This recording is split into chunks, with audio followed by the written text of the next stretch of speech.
وصیت ہے، میں اب مرنے والا ہوں، اب میں دنیا سے جانے والا ہوں، میری آخری وصیت یہ ہے، میں سکندر ہوں، دنیا کو فتح کرنے کا تصور میں نے دیا ہے، لیکن میری ایک وصیت نوٹ کر لینا، میری ایک وصیت کو لکھ لینا، جب میری روح میرے جسم سے نکل جائے، میری روح کا پرندہ جب پرواز کر جائے، میں جب انتقال کر جاؤں تو میری وصیت ہے مجھ کو نہلانا، مجھ کو کفن پہنانا، نہلانے کے بعد کفن پہنانے کے بعد میرے دونوں ہاتھوں کو کفن سے باہر نکال دینا، میرے دونوں ہاتھوں کو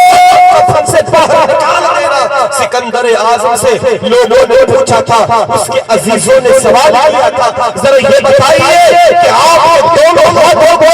کفن سے باہر کیوں نکالنا چاہے؟ تو سکندر اعظم نے کہا تھا تاکہ یہ دنیا والے جان لیں کہ آج سکندر اعظم اس دنیا سے خالی ہاتھ آ رہا ہے۔ یہ مکان، یہ دکان، یہ کھیت، یہ کھلیان، یہ سب کچھ میرے بھائیوں یہیں پہ رہ جائے گا۔ آپ کا بیٹا، آپ کا عزیز، آپ کا باپ، آپ کے جسم سے لباس کو بھی اتار لیا جائے گا۔ ہاتھ میں اگر ایک انگوٹھی ہوگی تو اس انگوٹھی کو بھی نکال لیا جائے گا، کانوں کے زیورات کو نکال لیا جائے گا، ناک کے زیورات کو نکال لیا جائے گا، ہاتھوں سے سونے چاندی کی چوڑیوں کو نکال لیا جائے گا۔ جیسے بندہ خالی ہاتھ آیا تھا ویسے ہی بندہ خالی ہاتھ جائے گا، لیکن یاد رکھنا جب جائے گا تو اپنے اعمال کو ساتھ لے کر کے جائے گا، جب جائے گا تو نمازیں تمہارے ساتھ لے جائے گا۔ مسجد ہم نے ویران کر کے ویران، مسجد خالی ہے۔ آج ہمارا علمیہ یہ ہو گیا ہے کہ ہم مساجد پر ماربل لگا لیتے ہیں، ٹیلس لگا لیتے ہیں، بڑے بڑے مینار تیار کرا لیتے ہیں، مسجد میں قالینیں بچھی ہوئی ہے، مسجد میں اے سی لگی ہوئی ہے، پنکھے لگے ہوئے، سہولتیں ہیں، لیکن جا کر دیکھو مسجدوں کو 10 نمازی نظر نہیں آتے، مسجدوں میں 10 نمازی نظر نہیں آتے۔ یاد رکھے میرے عزیزو، ماربل سے، مخمل سے، اے سی سے، پنکھے سے، خوبصورت میناروں سے، خوبصورت عمارتوں سے مسجد کی آبادی نہیں ہوئی ہے۔ مسجد اگر چھپر کی ہو، نمازی ہو، اللہ کی قسم وہ مسجد آباد ہوا کرتی ہے،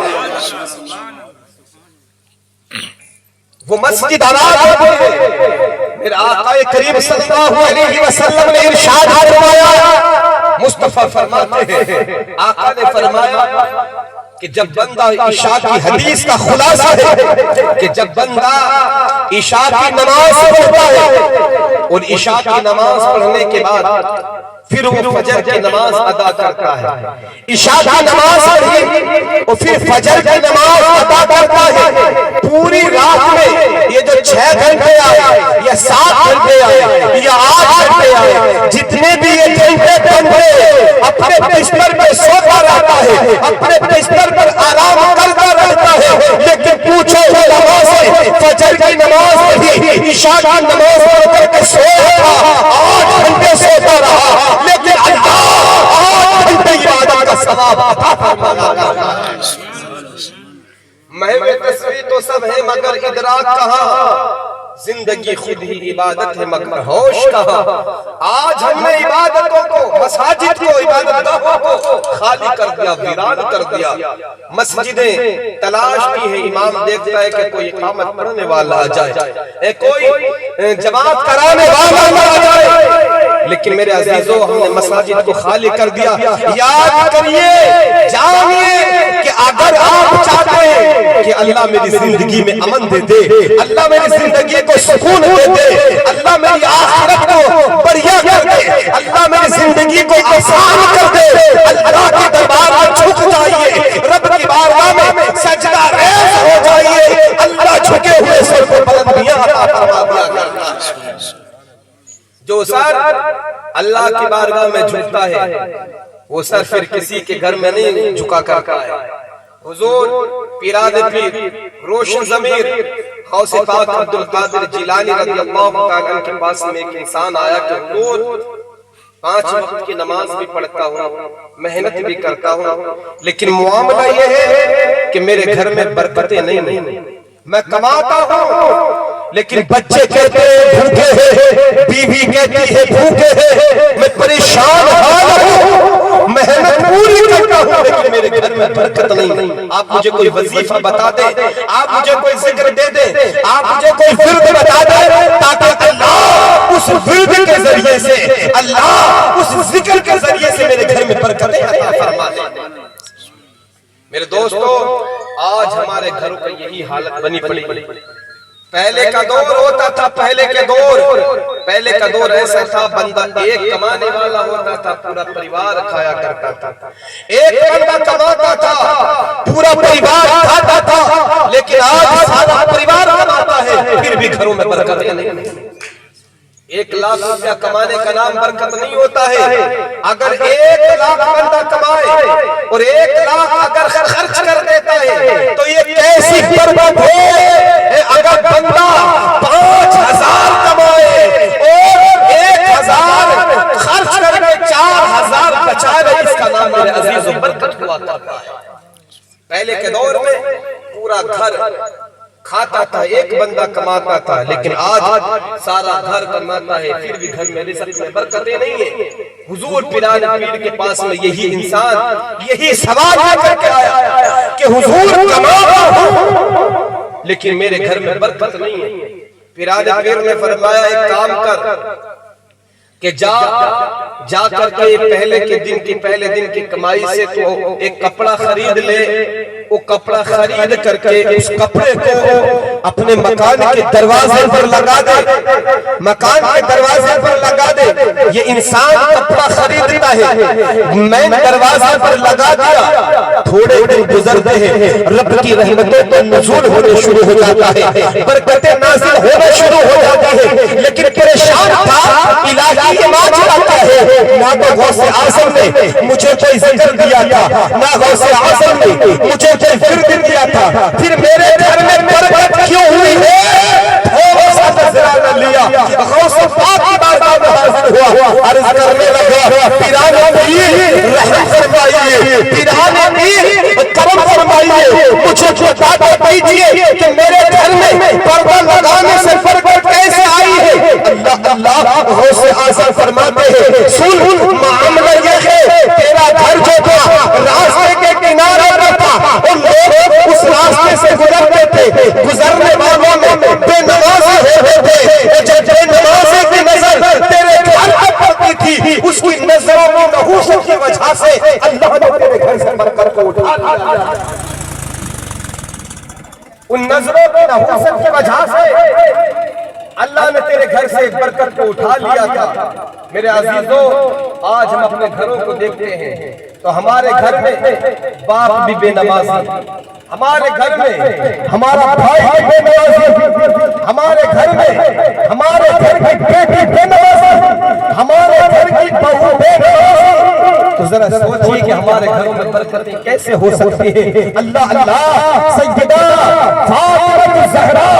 رضی اللہ تعالیٰ عنہا کو دیکھو، جب سردیوں میں لمبی لمبی رات ہوتی تھی، سارا زمانہ آرام کے ساتھ سو جاتا تھا، لیکن مصطفیٰ کی پیاری بیٹی جن کے لیے میرے نبی نے فرمایا الفاطمہ تو فزعۃ منی، فاطمہ میرے دل کا ٹکڑا ہے، آقا فرماتے ہیں الفاطمہ تو سیدۃ النساء العالمین، آقا نے فرمایا فاطمہ ساری دنیا کی عورتوں کے سردار ہے۔ اللہ اکبر، جب میدان محشر ہو، نفسی نفسی کا عالم ہو، باپ بیٹے سے بھاگے گا، بیٹا باپ سے بھاگے گا، کوئی کسی کا پرسان حال نہیں ہوگا۔ رب کریم ایک پل لگائے گا جس کا نام پل صراط ہے، بال سے زیادہ باریک ہوگا، تلوار سے زیادہ تیز ہوگا، 500 برس کی مسافت کا راستہ ہوگا، ہر انسان کو اس سے گزرنا ہوگا۔ اللہ اکبر، لوگ لٹ کے جہنم میں گر رہے ہوگے، سینے میں خوف پیدا ہوگا، اللہ اللہ ستائیں لگ رہی ہوگی، کوئی کسی کا پرسان حال نہیں ہوگا، لوگوں کے سینے دھک دھک کر رہے ہوگے۔ ایسے حال میں ایک ندا کرنے والا یہ ندا کرے گا کہ تمام اہل محشر اپنی گردنوں کو جھکا لو، کہ 70,000 گھوڑوں کے بیچ میں سیدہ فاطمہ پل صراط وہ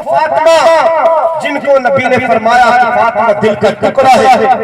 جب سردیوں کی لمبی لمبی راتیں ہوتی تھی، سارا زمانہ آرام کے ساتھ سو جاتا تھا، یہ مصطفیٰ کی پیاری بیٹی میرے آقا کا لحظے جگر اللہ کی بارگاہ میں سر کو چکا دیا کرتی تھی، سر کو سجدے میں رکھ دیتے ہیں تو سردیوں کی لمبی راتیں ختم ہو جاتی تھی، رات ختم ہو جاتی تھی، لیکن فاطمہ کا سجدہ ختم نہیں ہوتا تھا۔ جب رات ختم ہو جاتی ہے تو اللہ کی بارگاہ میں عرض کرتی ہے، اے میرے مولا تو نے کیسی چھوٹی چھوٹی راتیں بنا دی ہے کہ رات ختم ہو جاتی ہے، فاطمہ کا سجدہ ختم نہیں ہوگا۔ اے میرے پروردگار ایک ایسی لمبی رات بنا دے جس رات میں تیرے محبوب کی بیٹی دل کھول کر کے عبادت کرے۔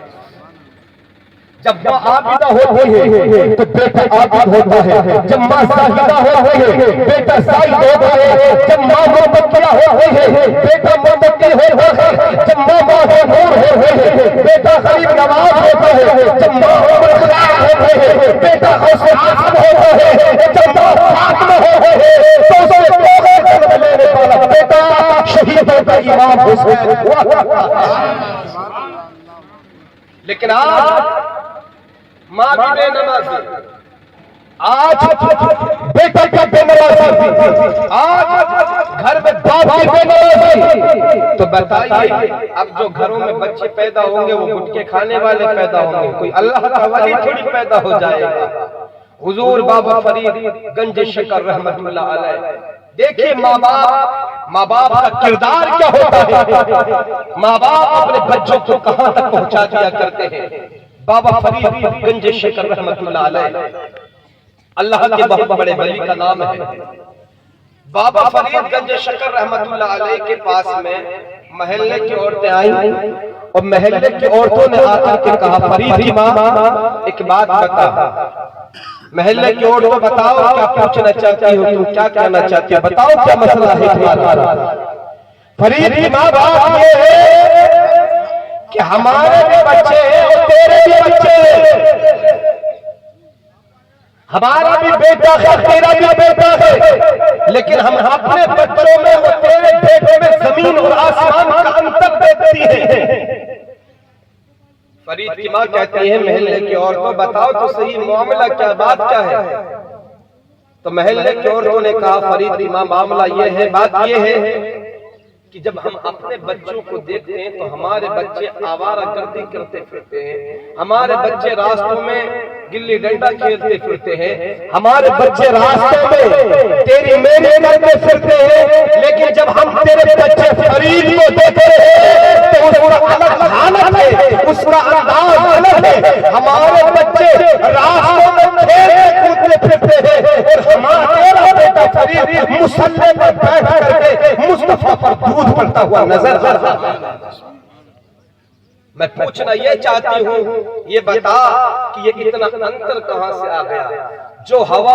تیرا بیٹا فرید کھاتا ہے وہی ہوا ہمارے بچوں کو بھی ملتی ہے، جس کنویں کا پانی تیرا بیٹا فرید پیتا ہے اسی کنویں کا پانی ہمارے بچے پیتے ہیں، جن کھیتوں کا اناج تیرا بیٹا فرید کھاتا ہے اسی کھیت کا اناج ہمارے بچے کھاتے ہیں، ہمارے بچے آوارہ گردی کرتے ہیں اور تیرا بیٹا فرید 5 وقت کی نماز پڑھتا ہوا نظر آتا ہے۔ یہ انتر کیسے آ گیا، یہ فرق کیسے آ گیا؟